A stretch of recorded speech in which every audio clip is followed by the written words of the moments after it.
Jillavani news కి స్వాగతం. Bulletin లో ముందుగా హెడ్లైన్స్.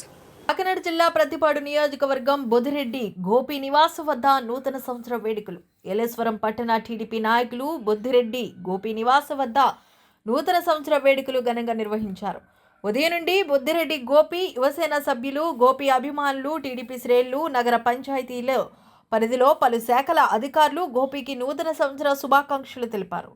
రానున్న రోజుల్లో ఉన్నత శిఖరాలకు ఎదగాలని ఆకాంక్షించారు. బొద్దిరెడ్డి యువసేన సభ్యులు శుభాకాంక్షలు తెలిపేందుకు వచ్చిన వారికి అన్ని సౌకర్యాలు కల్పించారు. ఏలేశ్వరం పట్టణ ప్రజలకు ప్రత్యక్షంగా శుభాకాంక్షలు తెలిపేందుకు వచ్చిన ప్రతి ఒక్కరికి బొద్దిరెడ్డి గోపి నూతన సంవత్సర శుభాకాంక్షలు తెలియజేశారు. అభిమానుల కోలాహలంతో బొద్దిరెడ్డి గోపి నివాస వద్ద సందడి వాతావరణం నెలకొంది.